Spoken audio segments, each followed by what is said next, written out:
ASEAN Dailies. First and the foremost news from Southeast Asia.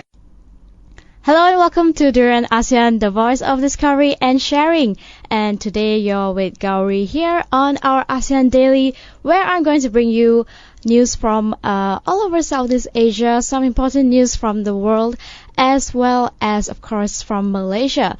And starting off, a little update from the German Wings flight that crashed into the Alps a few days ago, and they have come up with they've analyzed the black box that was found, and it seems that the co-pilot of the German Wings flight 9525 actually wanted to destroy the plane in suicide and mass murder mission. And this is of course a news that also shook the world yesterday. It was very sad, very heartbreaking to learn that it was actually a suicide mission, that the pilot took down the entire plane with them, 150 people on board. And this flight, of course, was from Barcelona to Dusseldorf. And Bryce Robin, who is the public prosecutor, told the press conference that the first officer has actually locked out the captain from the cockpit, and then he then set the controls of the plane for a rapid descent, and that is how it eventually crashed into the Alps. And they also revealed some very chilling evidence from the cockpit voice recorder about how the captain kept insisting the co-pilot to let him in back into the cockpit, but the co-pilot actually refused to do it. And he didn't say anything at all. He didn't let the captain go in. He didn't answer to any of the calls, anything at all from the control tower as well.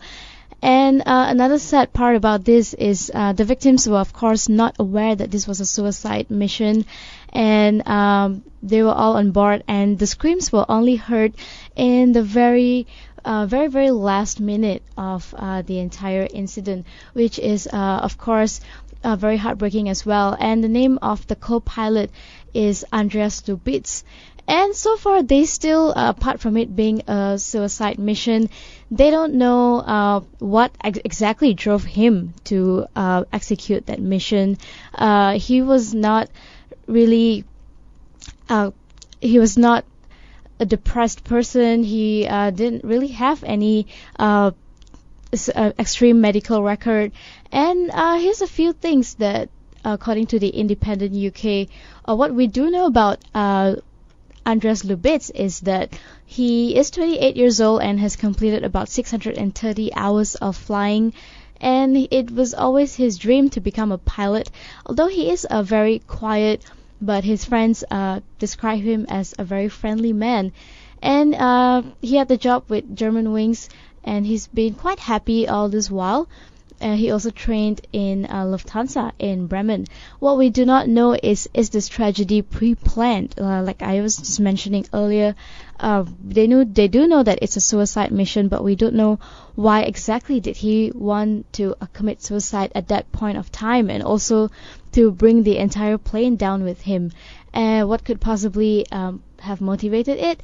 And as well as the full sequence of events before the crash, and why did he actually lock the pilot out of the cockpit. So while we are still waiting for more updates on this news, for them to further analyze the black box, and also to come up with further updates about Andreas Lubitz, and why did he decide to take a whole plane of people down with him? If it had to be a suicide mission, why couldn't he just take his own life instead of bringing down 150 people with him, who all have families and friends and kids and relatives who are all waiting for them back home? And it's a very distressing news as well. And moving on, coming back to Asia, well, Jokowi, the president of Indonesia, is of course visiting China at the moment, and because of that, he has met with the Chinese president as well, President Xi Jinping, and they met at the Great Hall of the People on Thursday, just yesterday, and a special thing about this visit is that it actually coincided with the 65th anniversary of the relations between China and Japan. Of course, they have a very long history going back in time, but it seems that the relations between these two countries really developed in the last 65 years. And President Jokowi also hopes that they can work together in the future for a lot of upcoming projects. Of course, they also signed a treaty to improve their strategic partnership, as well as to improve in terms of security, and also to improve other parts, other aspects of the two countries, and to see how they can mutually benefit from each other. And Indonesia, in this case, has a lot of, is rich rather in natural resources, and China has knowledge and experience in the field of infrastructure. Of course, that would be their area of expertise, and these two parts can come together very nicely, because China can provide what they know about how to use natural resources, and also in terms of infrastructure, because Indonesia definitely needs a lot of help in the aspect of in developing and improving their infrastructure a lot further. And another thing that's very interesting about this meeting is that President Jokowi did not mention the South China Sea at all. Of course, they signed their treaties, they discussed about security, about threats from the outside, and they discussed about economic benefits and how they can come up with a strategic partnership that can benefit each other. But there was no mention about the South China Sea at all, which is, of course, quite puzzling, because Indonesia has stepped up to be and offered themselves actually to be the neutral moderator in the South China Sea maritime dispute that Southeast Asia is facing at the moment. Of course, there was no mention about that, and China, from the Chinese side, there was also nothing much being said about the South China Sea in this region.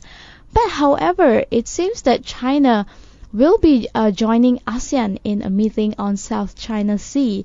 And this is another news that we have been waiting for a very long time. Since last year, we've been waiting for China, or for ASEAN actually, to step up and to do something about the maritime dispute that we are facing.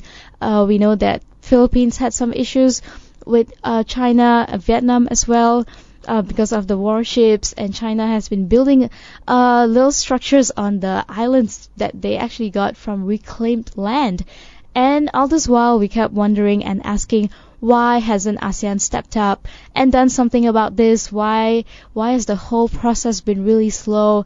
And China itself doesn't want to deal with the countries individually, and even the meeting with UN didn't work because one of the officials was actually Vietnamese, and China didn't feel too comfortable that a Vietnamese had to moderate this whole situation, because he could always be biased towards Vietnam, who is also that's also involved in this dispute. And of course, China is finally making progress in this case. It's meeting with ASEAN, or at least they've agreed to meet with ASEAN to discuss next week about the code of conduct in the South China Sea.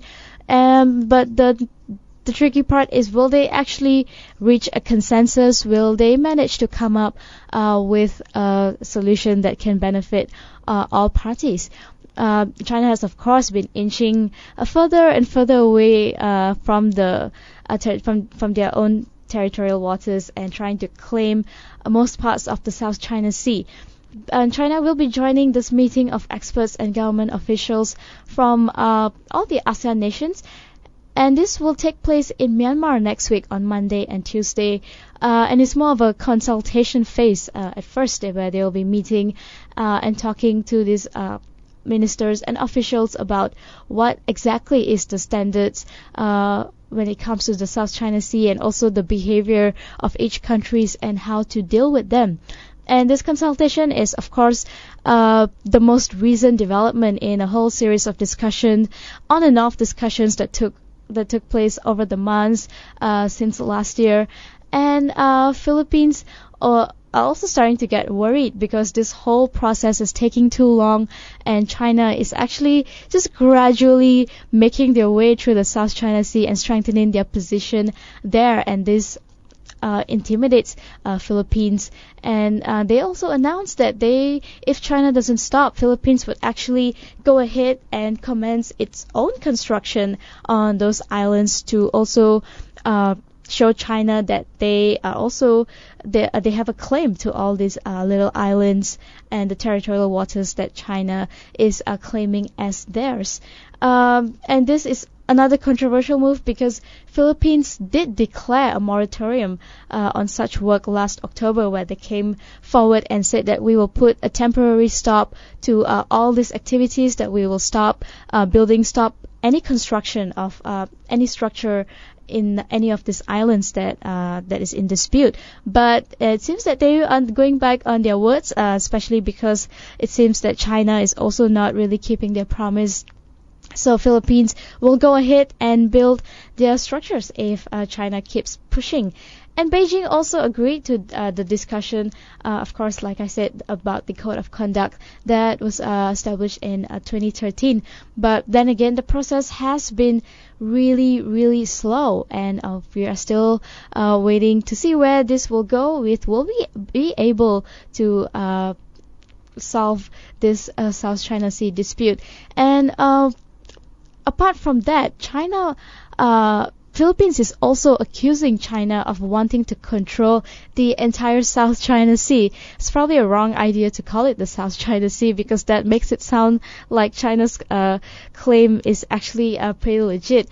And Philippines is also happened yesterday, where they accused China of wanting to take control of the entire South China Sea with their new, what they call the expansionist agenda, dominated by the massive reclamation works. And China has been expanding, of course, like we all know, and trying to change the status quo to actually realize its 9-dash line claim and control the South China Sea. And as we all know, or may not know, for every country that is surrounded by water, usually their exclusive economic zone, or the distance that they can go as far, is about 370 miles. But in this case, China is actually reaching out to double that amount, which goes to about 600 miles from the nearest Chinese land. And this is, of course, way beyond what they should be in charge of. It's way beyond their own exclusive economic zones, and definitely very clearly going into the economic zones of their neighbors, which is the whole issue here, the whole elephant in the room, which we have been addressing. And China is also insisting its sovereign rights to nearly all of the resource-rich sea, even areas approaching the coast of the Philippines, as far as that, and other Southeast Asian nations as well. Of course, Malaysia had its fair share of maritime dispute, Indonesia as well. And the problem here is that China is using a very old Chinese map with 9 dashes line outlining its territory, which of course reaches out very far, because this was hundreds of years ago. And it cannot be applied today, where every country has very specific exclusive economic zones, very clear territory, very clear border when it comes to different countries. And of course, to breach that would not only be disrespectful to the other country, but also intimidates them, and it shows no respect, and it could also be an act of wanting to intimidate the country and to show that you're in charge, that you are the big scary brother in this region. So a lot of things, a lot of updates from yesterday, where we have China wanting to discuss finally with ASEAN, to meet with the ministers and officials in Myanmar to discuss, and more of a consultation process that will take place about the South China Sea. And we also have Philippines accusing China of the expansionist agenda. So we'll see how it goes. For now, we will take a short break, and when we come back, we'll bring you more news from Southeast Asia.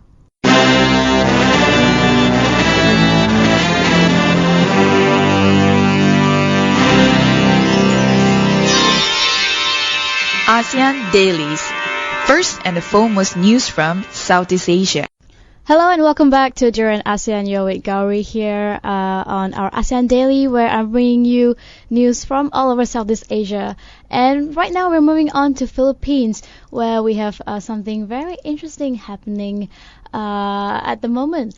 So, President Aquino, of course, he has been in the spotlight for the wrong reason as of late, especially because of the massacre that happened in Mama Sapano.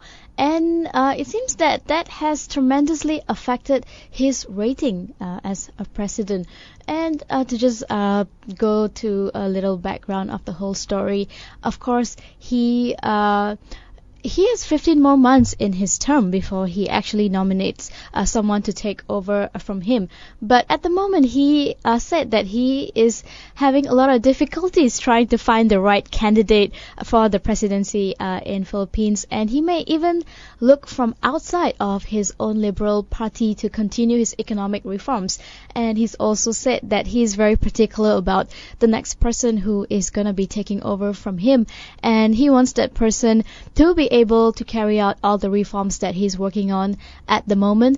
And however, this ruling party could actually name a candidate from at least 5 other parties for their 2016 elections, and Aquino is actually limited by law to a single term, and he joined these parties back in the 2013 elections that took place. And like I was saying earlier, of course, his popularity really was affected after the biggest crisis, which is a counter-terrorism raid that happened in Mama Sapano, where the 44 SAF troopers were killed. And the whole nation were not happy about that, and that incredibly affected his credibility as a president as well. And Aquino said that he doesn't have much of a choice because his party doesn't quite have a winnable candidate to take over from him. And this is according to Ramon Casiple, who is the executive director of the Institute for Political and Electoral Reform in Manila. And some of the names that he has come up with is the Vice President, Omar Binay, Senator Grace Poe, former President Joseph Estrada, as well as Davao City Mayor Rodrigo Duterte to lead Asia's latest public poll on preferred candidates. And the person who got the highest votes from the website as of now is actually Senator Grace Poe, who is also part of Aquino's coalition. And she seems to be the most popular candidate at the moment. And what the people of Philippines really want at the moment is for Aquino to take responsibility for what happened in January 25, where the 44 policemen died. And he did say that he will speak about the incident, which we will also talk about in a couple of minutes. And they are also looking for a credible election. And of course, with Aquino's term ending in about 15 months, he's looking for someone who can really push the country forward, especially economically, because that is the reform that he's working on, that he thinks that the direction Philippines should take. Because as of now, Philippines has seen its best period of growth since the 1950s. And of course, they've had a lot of challenges along the way. They've had rising incomes, they've had a very encouraging growing tourism, but they also had the typhoon that struck them. Philippines is a country that is quite prone to natural disasters, so they have to spend a lot of money on the typhoon rebuilding, as well as in terms of manufacturing, more factories, and in this case, Aquino is of course trying to go for an economic boom to make Philippines one of the 5 fastest growing countries in the world in 2015. And his target growth this year alone would be about 8%. And of course, his approval ratings have dipped, and a lot of people have also come forward to question his management skills, especially to talk about crisis management, on how he handled the whole Mama Sapano incident. And apart from that, he also has he signed a peace pact with the MILF in March last year to end a decade of insurgency in Mindanao. And apart from that, he also sees public protest as a positive sign, believe it or not. He said from apathy, now they recognize that good governance is their right. So in a way, he's saying that he's glad the citizens are protesting and showing their discontent towards the government, because it shows that they actually know their rights, and they know that they can always voice out if they're not happy with the current ruling party or the current government that's in charge of the state. And it seems that for Aquino in this case, it's a very tricky situation that he has to deal with, because apart from his own ratings getting dipped, he also is facing with a huge challenge to drive Philippines forward economically, and he also will have to take responsibility for what happened in January 25, as much as he may claim that it was not entirely his fault. And let's go to his speech actually, where he talked about what happened about the January 25 incident. So first of all, when he was giving his speech, he said that this is the last time that he will be talking about it, because it is of course quite a controversial issue in the Philippines. And he gives no apology, first of all. He does not apologize for the incident. He is calling for everyone to rather understand his situation as a president, that he tried to make the best decisions with whatever resources that was available to him at that moment. And he tried his best to handle the situation, but it still did get out of control. So what he would really like from the public is more of an understanding about what happened in the whole operation.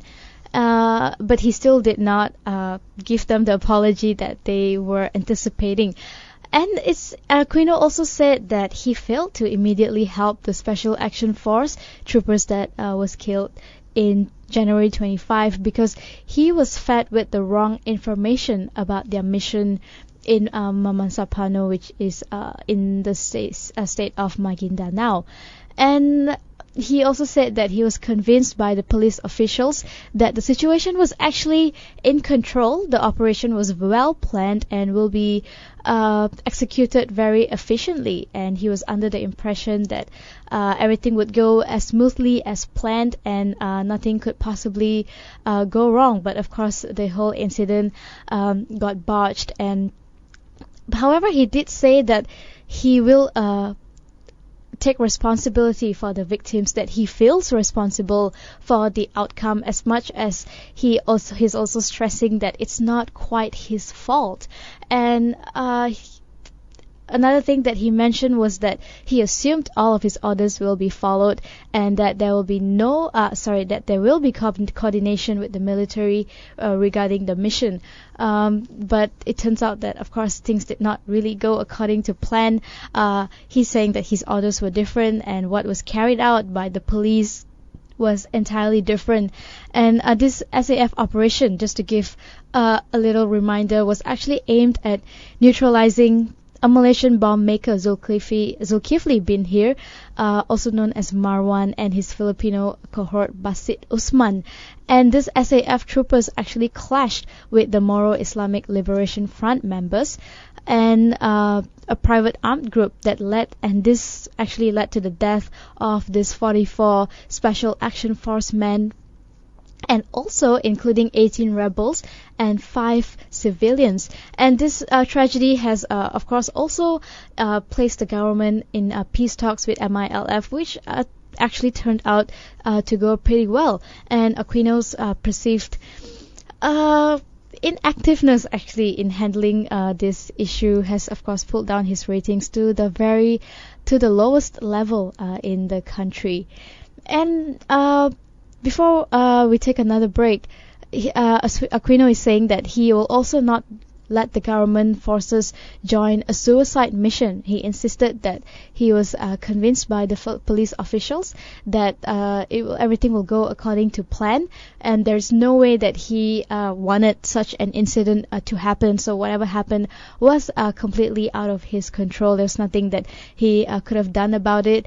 And even towards the end of the speech, he still did not apologize for the entire incident, which is probably not very smart on his side, because his approvals have already dipped so bad. His ratings have dropped so much, and all the people of Philippines wanted to hear was a sorry, and he did not give it to them, and that could probably not gonna work out too well for him in the coming years, which he only has another 15 months to serve.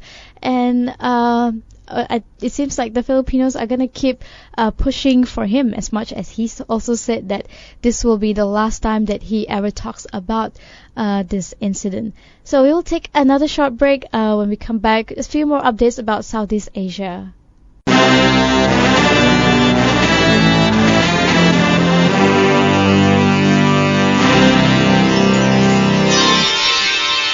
ASEAN Dailies.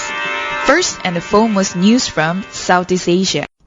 Hello, welcome back to Duran ASEAN, the voice of discovery and sharing, and you're with Gowri on our ASEAN Daily. And we're almost at the end of our news commentary section. And just before we wrap things up, a little update on GST. Of course, I'm talking about Malaysia. We will be enforcing the GST will actually take effect from the 1st of April onwards, which is really not that far away. It's happening next week. And the consumers, our domestic trade, cooperatives and consumerism minister, Datuk Seri Hassan Malik, is convincing everyone that consumers will not see a huge increase in prices following the implementation of the GST. And he said that he's so confident about this because businesses had pledged that they would not exploit the new tax scheme, which will take effect next week to increase charges and prices. And he said they also explained that these companies have to comply with the regulations, and it seems that if the net profits are supposed to be within a certain margin, and if it goes beyond that, that is profiteering, and they will face action under the Price Control and Anti-Profiteering Act. And this of course was done through engagements with various trader associations and also Chamber of Commerce, including the Federation of Malaysian Manufacturers and also the Malaysian Retailers Association. Well, how effective this whole engagement is, we don't know yet, but as we all know, all the prices have of course already been increasing, and it doesn't seem unlikely for companies or businesses to not increase their prices, because of course their number one priority would be the profit itself. And for Datuk Seri Hassan Malik to come forward and say that don't worry about the hike in prices does not quite make sense in this situation. And even the taxi fares have already gone up, and if you guys want to know about the list of items that are being taxed or not being taxed, you can always go to the GST website to find out about that. And we'll have to see how true this claim by Datuk Seri Hassan Malik is, that businesses will not be increasing the prices and exploit this new tax scheme, which is GST. So I hope you guys are prepared for it. We have also released a video on GST. We have interviewed 4 young Malaysians to hear what they have to say about the new tax system. So go to our Facebook page at Duran ASEAN, facebook.com/Duran ASEAN to watch that video. Give us your comment, your feedback about the GST. We want to hear it. And of course, don't forget to also follow us on Twitter, Instagram, and subscribe to our YouTube channel for all the latest podcasts. And if you're on the go, you want to listen to us, just download the TuneIn app and look for Duran ASEAN. So that will be all from me today. And I'll see you again at 9 o'clock for our Anything Can Happen Friday, where we speak to Joel Tan from Singapore about his Malaysian tour.